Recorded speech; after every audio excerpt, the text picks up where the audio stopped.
Cases का जो surge मिला है वो यूके वेरिएंट से लिंक माना गया। इसी के तारतम्य में जो इंडिया में जीनोमिक सीक्वेंसिंग काम बहुत पहले से होता था, ICMR, NCDC, DBT, DST सभी इंस्टीट्यूट अपने सीमित दायरे में ये काम कर रहे थे। ये साइंटिफिक काम है, इसको हमेशा जब से ये कोविड पैंडेमिक चालू हुआ है तब से ये किया जा रहा है और एक विधिवत तरीके से किया जा रहा है। लेकिन इसके फलस्वरूप एक इंडियन SARS-CoV कंसोर्शियम बनाया गया, जो कि ग्लोबल कंसोर्शियम की तर्ज पर हिंदुस्तान का एक कंसोर्शियम था, जिसमें कि 10 लैब जिसमें एक सम्मिलित रूप से शामिल हुए, जिसमें DBT, CSIR, ICMR और NCDC को इसका नोडल यूनिट सेंटर बनाया गया। क्योंकि आप सभी जानते हैं कि जीनोमिक म्यूटेशन एक RNA वायरस में और वायरसेस में नॉर्मल फिनोमिना है, जो कि सामान्यतः होता रहता है और 5 से 6% तक का म्यूटेशन एक नॉर्मल माना गया है। लेकिन जब ये म्यूटेशन हमको पब्लिक हेल्थ इम्पैक्ट देता है या कहीं ट्रांसमिशन या सीवियरिटी को बढ़ावा देता है, वही हमारे लिए चिंता की बात होती है। और इसी को ध्यान में रखते हुए NCDC, जो कि IDSP के तहत पूरे देश में बीमारी के केसेस का और कॉन्टैक्ट्स का ट्रेसिंग को संचालित करता है और स्टेट के साथ मिलकर कार्य पर रूप देता है, उसको इसका नोडल यूनिट बनाया गया। जैसा कि मैं आगे बताऊंगा, इसका ये था कि 2 पर्पस थे इसके। बेसिकली जो लैब के से हमको जीनोमिक डाटा मिलता था, उसको एक साइंटिफिक एडवाइजरी ग्रुप एक साइंटिफिक तरीके से देखकर NCDC से साझा करते थे और NCDC इस पर्टिकुलर डाटा को राज्यों के साथ मिलकर ये देखने की कोशिश करते थे कि इसका कोई पब्लिक हेल्थ रिलेवेंस है कि नहीं। इसी में मैं आपको आगे बताना चाहूँगा कि जो डाटा हमको मिलता था, उस डाटा को हमने स्टेट के साथ शेयर किया और स्टेट के तहत और जीनोम सैंपल्स उनसे मंगवाए गए। इस बेसिक ऑब्जेक्टिव इसके 2 थे। जैसा कि आप सभी को ज्ञान है, शुरू में हमको ये देखना था कि हमारे कंट्री में कोई वेरिएंट ऑफ कंसर्न है कि नहीं है। वेरिएंट ऑफ कंसर्न उस समय 3 WHO और ग्लोबल कम्युनिटी ने आइडेंटिफाई किए, जिसमें यूके वेरिएंट एक था, दूसरा था साउथ अफ्रीकन वेरिएंट और तीसरा था जापान और ब्राज़ीलियन वेरिएंट। इन तीनों वेरिएंट को किसी न किसी रूप में ट्रांसमिशन से लिंक किया गया है और इसके एविडेंस है कि इससे थोड़ा सा ट्रांसमिशन पोटेंशियल बढ़ता है। और इस ट्रांसमिशन पोटेंशियल को नापने के लिए ये देखा गया कि क्या ये वेरिएंट हमारे देश में उपलब्ध है, आ चुका है या किसी इंटरनेशनल ट्रैवलर के माध्यम से आ रहा है। तो इसी के फलस्वरूप जो इंटरनेशनल ट्रैवलर जिनकी ट्रैवल हिस्ट्री यूके या किसी ऐसे कंट्री से लिंक्ड थी, उन सबका RT-PCR टेस्ट एयरपोर्ट पर किया गया। जो लोग पॉजिटिव पाए गए, उन सबको का सैंपल जीनोम सीक्वेंसिंग के लिए इन 10 लैब्स से लिंक करके उनको भेजा गया। सेकेंड इसका ऑब्जेक्टिव था, एक सेंटिनल सर्वेलेंस सिस्टम तैयार किया जाए कंट्री में, जिसमें कि कम्युनिटी के सैंपल्स 5% कम्युनिटी के सैंपल हम लोगों ने एक साइंटिफिक विधि के तहत आइडेंटिफाई किए, जिनको कि हम जीनोम सीक्वेंसिंग के लिए विभिन्न लैबों में भेजा गया। और इन सैंपल्स को भेजने का बेसिक पर्पस था कि क्या कम्युनिटी में यूके या साउथ अफ्रीकन या ब्राज़ीलियन वेरिएंट आ चुका है कि नहीं आ चुका। तो ये दोनों ही पर्पस हमारे इसके द्वारा निर्धारित इस्टेब्लिश हुए और मैं ये आपको आगे बताऊंगा। और तीसरा हमारा था कि फ्यूचर में हम एक ऐसा सिस्टम हमारे पास रहे जो कि जीनोमिक म्यूटेशन को पब्लिक हेल्थ सिस्टम से लिंक करके आगे की तरह हमको समझने में ज़्यादा मदद करे कि क्या हम किस तरीके के सिनेरियो से आगे गुजर रहे हैं। क्योंकि ये पेंडेमिक आप सभी जानते हैं हमको विभिन्न रूप दे चुका है अभी तक, जिसका अभी तक भी पूरी तरह समझ हमारे लिए अभी भी एक पहेली बनी हुई है। तो ये हमारे 18 राज्य हैं जिनमें कि हमें ये वेरिएंट मिला है और इन 18 राज्यों में मैं आपके सामने लाना चाहूँगा 771 हमारे वेरिएंट्स पाए गए। कुल हमने जो है 10,787 सैंपल्स जीनोम सीक्वेंस किए, जो कि पिछले रूप के 3 गुना से ज़्यादा हमने स्केल अप किया जीनोमिक म्यूटेशन। जो कंसोर्शियम बनने के पहले हम करीब 3000 सीक्वेंस ऑलरेडी म्यूटेशन कर चुके थे और उसके बाद ये आज आप देखेंगे कि विगत 3 माह में हम लोगों ने 10,000 से ज़्यादा किए, जिसमें 736 तो हमारे यूके वेरिएंट मिले हैं, 34 हमें साउथ अफ्रीकन वेरिएंट मिले हैं और 1 सैंपल ब्राज़ीलियन वेरिएंट के तहत पॉजिटिव पाया गया। तो ये मैं आपको इसके बारे में ये बताना चाहूँगा कि आज तक कोई भी लिंकेज ऐसा इस्टेब्लिश नहीं कर पाए हम, जिसमें कि हम ये कहें कि ये सर्च जो हमें विभिन्न शहरों में देखने को मिल रही है, इसका कारण डायरेक्टली सिर्फ म्यूटेशन है। मैं आपको यहाँ पे और डिटेल में बताना चाहूँगा कि सर्च के तमाम कारण होते हैं, जिनमें मुख्य कारण है हमारी ससेप्टेबल पॉपुलेशन का पूल होना। जिन शहरों में हमारा ससेप्टेबल पॉपुलेशन का पूल बड़ा है, उन पॉपुलेशन को जब भी वो कोविड अप्रोप्रिएट बिहेवियर से अपने आप को अपना गार्ड लोअर करेंगे या अपने आप को उसके ये सोचेंगे कि अब ये पेंडेमिक फैटिग आ गया, हम ये मास्क वास्क नहीं पहने, अब तो सब कुछ खत्म हो गया, तब जब भी उनका वायरस से एनकाउंटर होगा उनको इन्फेक्शन होगा, चाहे वो म्यूटेंट वायरस का हो, चाहे वेरिएंट का हो, चाहे नॉर्मल वायरस का हो। तो ये एक मुख्य कारण है इसमें हमको सर्ज देखने के लिए जो मिली है, जिन शहरों में मिली है। रही बात हमारे म्यूटेंट की, तो हमारा म्यूटेंट हमने जो वायरस यहाँ पे जीनोम आइडेंटिफाई किए हैं, ये हमने देखा सैंपल का टाइम प्लेस पर्सन डिस्ट्रीब्यूशन से कि किस समय के ये सैंपल्स में पॉजिटिविटी मिली। पिछले 6 से लेकर 8 महीने के दौरान हमारे जो सैंपल्स पॉजिटिव आए थे उनमें भी हमें म्यूटेंट वायरस मिला है। अब मैं आपको इसके अगले उसमें दिखाऊंगा नेक्स्ट स्लाइड में कि जो हमारी जिन स्टेट्स को हमने इस पर लिंक किया है, जिनमें हमें विभिन्न प्रकार के म्यूटेंट्स मिले हैं, जिनको कि आज की तारीख में हम ये कह सकते हैं कि वेरिएंट्स ऑफ इंटरेस्ट कह सकते हैं। यहाँ 3 टर्म मैं आप लोगों के ध्यान में लाना चाहूँगा। वेरिएंट्स ऑफ कंसर्न जो मैंने आपको बताए वो सिर्फ 3 हैं आज की तारीख में, जो कि WHO और ग्लोबल कम्युनिटी ने, ग्लोबल कंसोर्शियम ने लिंक करके पाए गए। नंबर 2 हमारा होता है variants of interest. Variants of interest वो म्यूटेशंस होते हैं जिनको कि हम कहीं ना कहीं इस रूप में पाते हैं कि या वो स्पाइक प्रोटीन के एरिया में या कहीं पे ACE2 रिसेप्टर से बाइंडिंग को इम्पैक्ट करते हैं, या किसी और तरीके से हमारे को ये लगता है कि इनको हमको और ज़्यादा डिटेल में देखने की आवश्यकता है, उनको हम वेरिएंट्स ऑफ इंटरेस्ट मानते हैं और वेरिएंट्स को आगे इन्वेस्टिगेट करने के लिए वेरिएंट्स अंडर इन्वेस्टिगेशन कहते हैं। तो ये हमारी 3 टर्म हम लोगों को क्लियर होना चाहिए जब हम म्यूटेशन को डायरेक्टली लिंक करने की कोशिश करते हैं किसी भी सर्च से या किसी भी सिनेरियो से या सीवियरिटी से या डेथ से। तो मैं आप लोगों के माध्यम से ये जनता को और सबको ये संदेश देना चाहूँगा कि जो हमारी ये सर्च है उसमें हमारे तीनों ही मेथड जो हमें बचाव के लिए हैं। पहली चीज़ है टेस्टिंग की। हमारे आज के जितने भी टेस्ट हैं, सर बैठे हुए बलराम भार्गव साहब वो डिटेल में बताएंगे कि हमारे सभी टेस्ट वेरिएंट्स के ऊपर भी उतने ही कारगर हैं जितने कि नॉर्मल SARS-CoV-2 के ऊपर हैं। नंबर 2 बात, हमारी ट्रीटमेंट स्ट्रेटजी और पब्लिक हेल्थ मेजर्स दोनों एक रूप से काम करेंगे, चाहे वो वेरिएंट के ऊपर हो, चाहे म्यूटेंट के ऊपर, चाहे हमारा नॉर्मल SARS-CoV-2 के हो। हमारे पब्लिक हेल्थ मेजर्स के लिए कोई भी किसी भी किस्म का उसमें डेविएशन नहीं है। अगर हमको वेरिएंट से सर्ज मिलती है या नॉर्मल SARS-CoV-2 से जैसे हमको पिछले साल मिली है, उन सब के लिए हमारे पब्लिक हेल्थ मेजर्स वही हैं, क्लस्टर कंटेनमेंट, क्लस्टर का। तो यही सब मेथड्स हमको फिर से अप्रोप्रिएट। और तीसरा हमारा जो मुख्य चीज़ है, हथियार है, वो है कोविड अप्रोप्रिएट बिहेवियर और वैक्सीनेशन।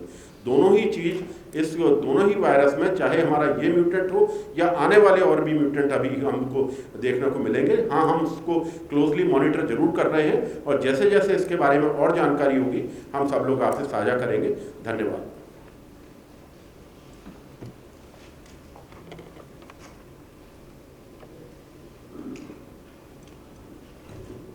धन्यवाद। आज की प्रेस कॉन्फ्रेंस में 3 मुद्दों के ऊपर चर्चा हुई है and I like to emphasize few key areas in all the 3 domains of discussion today. Firstly, vaccine के उपलक्ष्य में बहुत सिग्निफिकेंट डेवलपमेंट हुई है कि वैक्सीन की एलिजिबिलिटी का दायरा बहुत बड़े स्केल पे बढ़ाया जा रहा है और ये अब इस तरह से संभव हो सका है कि हमारे वैक्सीन की उपलब्धता एश्योर्ड है, बहुत अच्छी है और आगे बढ़ रही है। दूसरा, हमने देखा है कि हमारे सिस्टम्स परफॉर्म कर रहे हैं, SOPs परफॉर्म करते हैं, हमारा IT प्लेटफॉर्म परफॉर्म कर रहे हैं, हमारे organizational structure at the vaccination site level has now become seamless and very robust.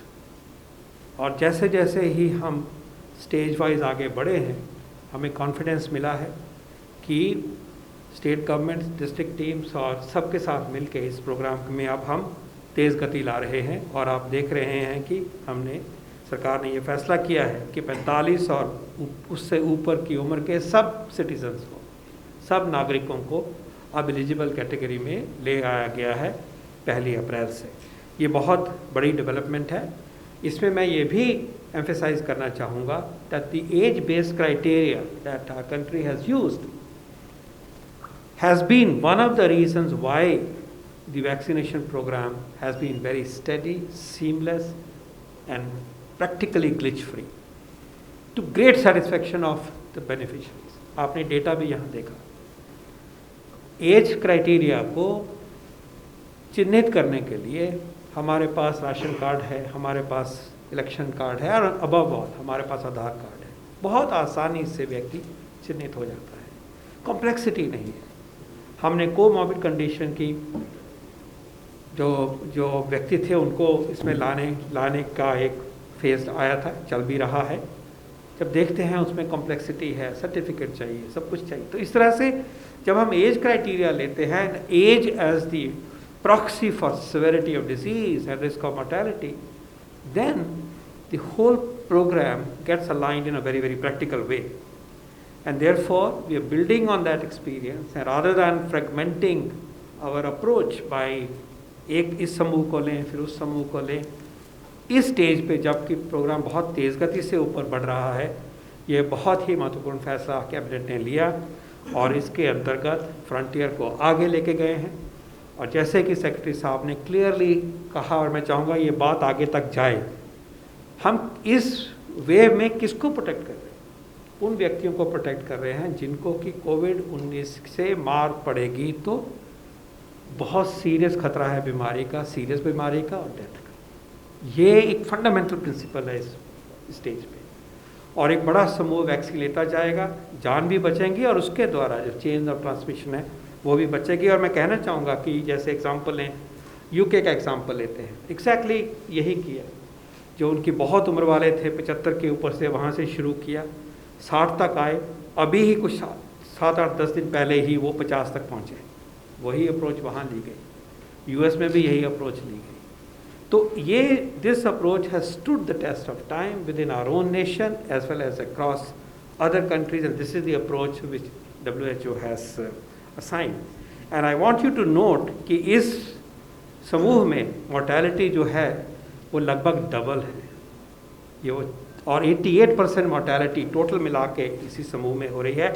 So we want to reaffirm that this scientific approach recommended by our scientific community and very, very deeply experienced program personnel and teams has stood the test of time, and we are taking it forward with great confidence.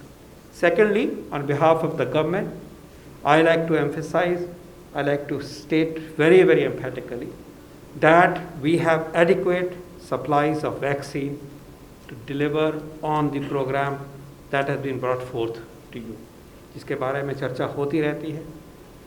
जिस speed से बढ़ रहे हैं, इस speed से आगे बढ़ते हुए वैक्सीन में कोई भी कमी नहीं है। हम वी हैव एनफ वैक्सीन। हम इसका लेखा जोखा हर रोज़ करते हैं। स्टेट के साथ हमारी सीमलेस कनेक्शन है, और किसी भी प्रदेश में, किसी भी ज़िले में, किसी भी जगह पे जहाँ वैक्सीन का कार्यक्रम होना है, चाहे प्राइवेट में या सरकारी, वहाँ तक हमारी सप्लाई एश्योर्ड है, एफिशिएंट है और सेटिस्फैक्ट्री है। ये मैं आपको कहना चाहूँगा। So there is no inadequacy of vaccine supplies. This should be mentioned very, very clearly. You saw data on our progress that working together as public and private sector, we have been successful in ramping up vaccination, and there will be further ramping up. We will create many milestones. We will create many records in this journey. Active participation of the private sector has been very important for us. But as Secretary Saab showed us, there is a great room for improvement. Great acceleration is possible and comprehensiveness is possible in several states. अभी मैं dashboard पे देख रहा था कि इस वक्त हमारे देश में कितनी प्राइवेट फैसिलिटीज़ में वैक्सीनेशन हो रहा है, कितनी पब्लिक में हो रहा है। ये दिखाता है जो बात साहब ने कही, और मैं उसको आगे बढ़ा रहा हूँ। इस वक्त अभी 10 मिनट पहले सरकारी फैसिलिटीज़ जो वैक्सीनेशन प्रदान कर रही हैं इस वक्त, वो हैं 34,481, 34,481, और जो प्राइवेट हैं इस वक्त हैं 5,425। हम चाहते हैं कि private sector on a daily basis और आगे बढ़े, खासकर उन स्टेट्स में जहाँ पे कि प्राइवेट सेक्टर होते होते भी, जैसे तमिलनाडु है एग्जाम्पल की तरह, बाकी भी हैं, इतना उसका प्रभाव है, प्रेजेंस है, that is needed, because only then can we bring acceleration into our program to the level that we want, to the level that will use the available vaccines to the best possible extent.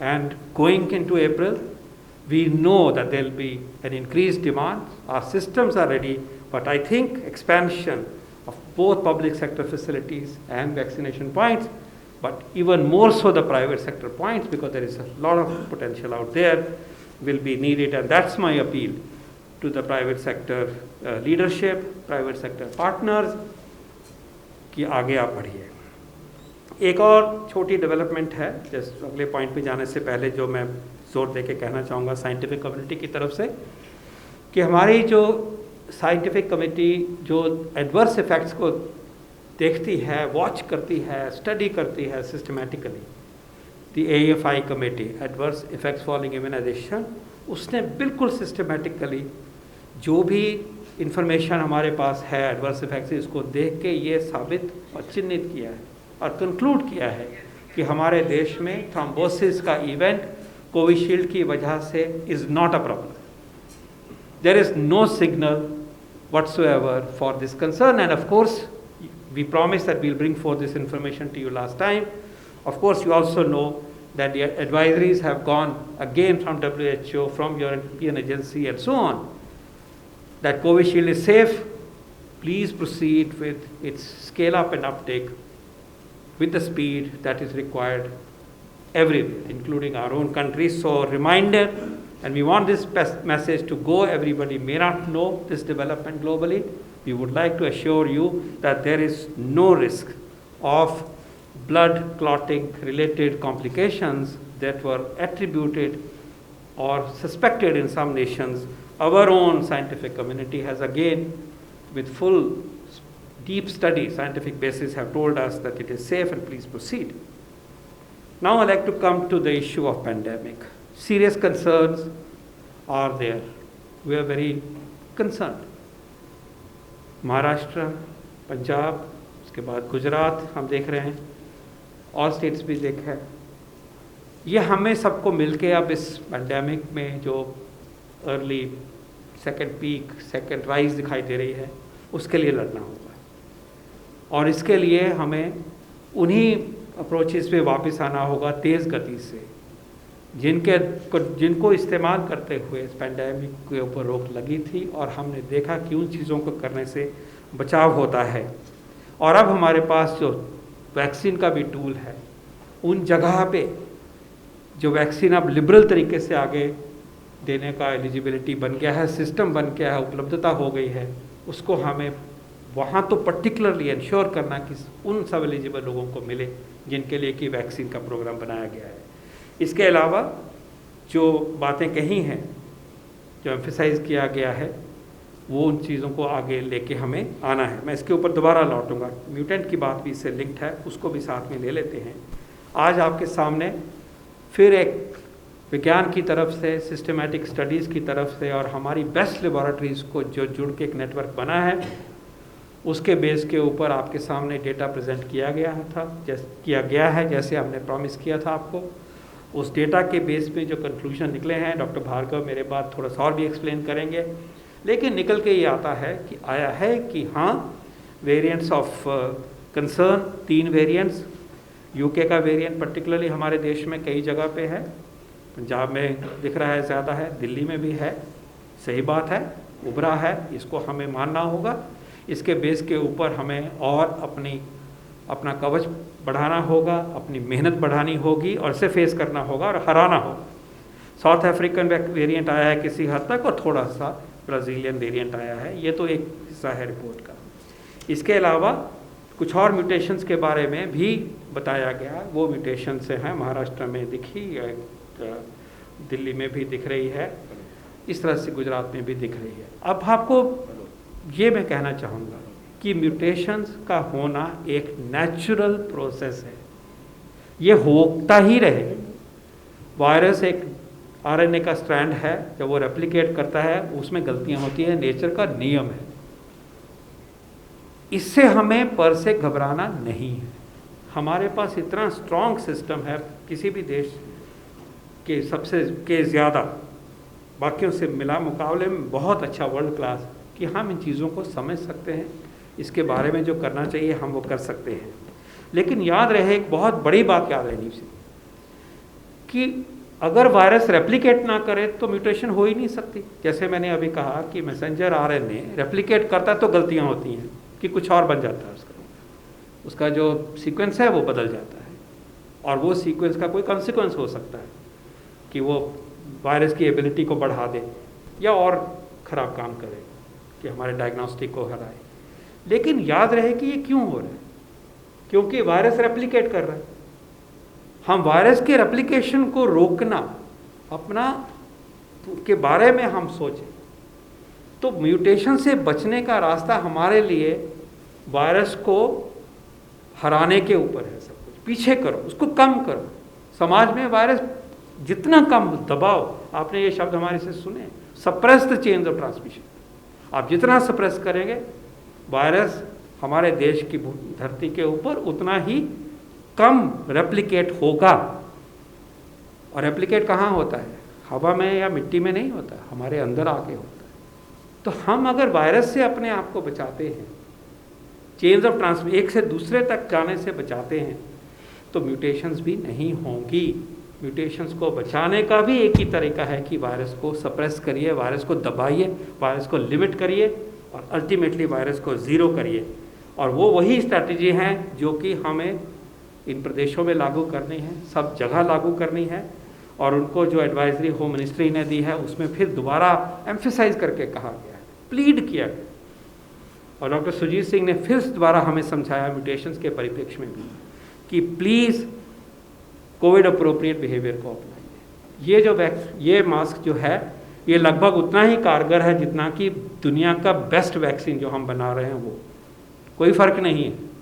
इसको उसी का दर्जा मिलना चाहिए। क्यों हम इसके बारे में लापरवाह हो? Covid appropriate behaviour. दूसरी बात है जिम्मेवारी जो है, टेस्ट करिए। जहाँ टेस्ट कम हो रहे हैं, टेस्ट पॉजिटिविटी बढ़ रही है, उसको हमें ठीक करना है मिलकर। और हमारे पास टेस्ट बनाने की कोई कमी नहीं है, लेबॉरेटरीज़ की कमी नहीं है।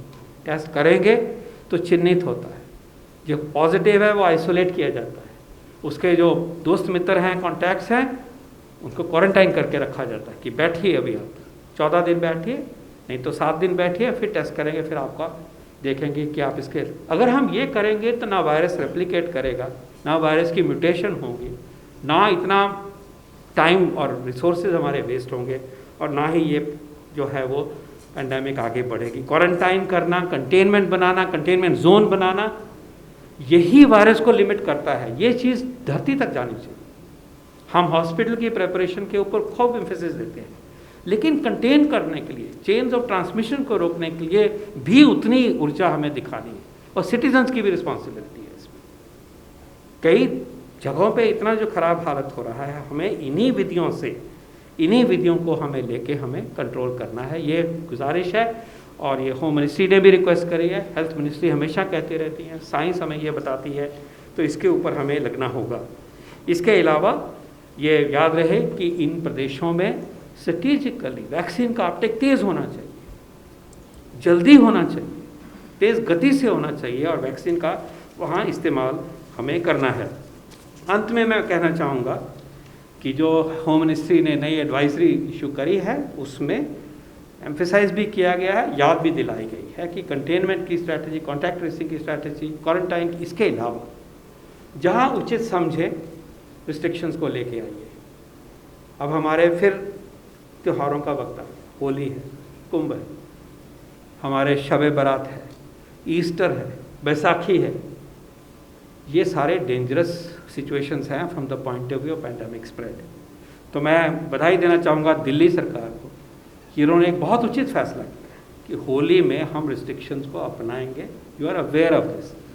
Most grateful to the government for this very, very appropriate decision. We would like to request all the state governments that please invoke these provisions that have been passed on to you by the Ministry of Home Affairs, and please avoid such situations which are known to enhance chains of transmission. और सारी कहानी वहीं पे है, एक से दूसरे, दूसरे से 4 को 4 से 16, 16 से 256। इसको हमें हटाने के लिए जैसा भी उचित समझें, ये जजमेंट सरकार, प्रदेश सरकार की होनी चाहिए, ज़िले की एडमिनिस्ट्रेशन की होनी चाहिए, समाज की होनी चाहिए। लेकिन ये भूल हम करेंगे तो फिर भुगतेंगे। आपको मैं लास्ट में याद दिलाना चाहूँगा कि सितंबर में जो बहुत हाई पीक हुई थी, वो अगर आप उसकी डेट्स देखें 14 दिन माइनस करके, तो वो नवरात्रे, वही दशहरा, वही दिवाली, उसको हमने भुगता। अभी भी बहुत हाई ससेप्टेबल पॉपुलेशन हमारे देश में है। सर ने अभी समझाया, सुजीत सर ने, कि ससेप्टेबल पॉपुलेशन होना ही सबसे बड़ा रिस्क फैक्टर है। तो ससेप्टेबल पॉपुलेशन हमारी 65, 70, 75% के करीब है। तो फिर और ये वायरस भी घूम रहा है, उसके नए चेहरे भी घूम रहे हैं, तो हमें उससे बचना होगा। तो जो चीज़ें वायरस को अच्छी लगती हैं, मिलना जुलना, लार्ज ग्रुप, और ये नहीं पहनना, इन सब चीज़ों से हम हटेंगे, हम बचेंगे, इनको अपनाएंगे तो हम वायरस से बचेंगे। और ये हमारी वायरस के अगेंस्ट जो लड़ाई है, इसमें हम ये काम करेंगे तो हम अपनी जिम्मेवारी पूरी करेंगे। धन्यवाद।